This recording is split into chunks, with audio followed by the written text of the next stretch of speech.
আসসালামু আলাইকুম, সবাইকে জানাচ্ছি এমডি মাল্টিমিডিয়ার পক্ষ থেকে অসংখ্য ধন্যবাদ। আজকে সুন্দর একটি ডিভাইস নিয়ে হাজির হয়েছি, রিমোট কন্ট্রোল ফ্যান। ওয়ালটন ব্র্যান্ডের রিমোট কন্ট্রোল একটি ফ্যান কিভাবে সেটিং করতে হয়, ফ্যানটি আমরা আনবক্স করতে যাচ্ছি। এটা একটি রিমোট, ফ্যানটা বেশি একটা ভারী না, 2-2.5 কেজি ওজন হবে। এগুলো ফ্যানের যন্ত্রাংশ, উপরের স্ট্যান্ডের জন্য। এটা ফ্যানের পিছন সাইড, একটা ছিদ্র দেখছেন, ওটা পাখা লাগানোর জন্য। এটা সামনের সাইড, অনেক সুন্দর। এটি ফ্যান, খুব সুন্দর গেটআপ। এটাই ফ্যান, এগুলো পাখা, অ্যালুমিনিয়ামের পাখা, অনেক মজবুত পাখা। এই যে এভাবে পিছন সাইড নাট দিয়ে অনেক সুন্দরভাবে টাইট দিবেন যেন ঢিলা না হয়। ঢিলা হলে পাখাটা বাড়ি খাবে। পাখাগুলো সুন্দরভাবে লাগাবেন যেন ঢিলা না হয়।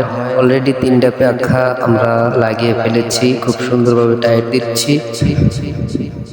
এটা ফ্যানের পিছন সাইড ঢাকনা, প্যাচ দিয়ে লাগাতে হয় যেন নাটগুলো না দেখা যায়। খুব সুন্দর করে প্যাচ দিয়ে লাগাবেন যেন উৎসাহ দোপা না হয়, জিনিসটা খারাপ দেখা যাবে। যাই হোক, খুব সুন্দরভাবে টাইট দিতে হবে। এটা ফ্যানের সামনের সাইড, সামনের সাইডের ক্লাম্পটা খুব সুন্দরভাবে নাটগুলো টাইট দিতে হবে যেন এদিক সেদিক না হয়। নাটগুলো সুন্দরভাবে টাইট দিয়ে কাপগুলো লাগাতে হবে। নাটগুলো ঢাকার জন্য 2টা কাপ দেওয়া আছে। ফ্যানটা রেডি। এখন ভেন্টটা উপরে লাগাবো। এই যে দেখেন ফ্যানটা কি সুন্দর স্মুথলি ঘুরছে, কোনো শব্দ নেই, কোনো আওয়াজ নেই, একদম পানির মতো ঘুরছে।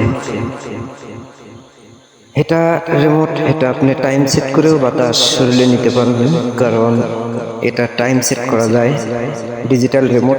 ভিডিওটি এখানেই শেষ করছি, সবাইকে জানাচ্ছি আসসালামু আলাইকুম। ভালো থাকবেন, সুস্থ থাকবেন, আল্লাহ হাফেজ।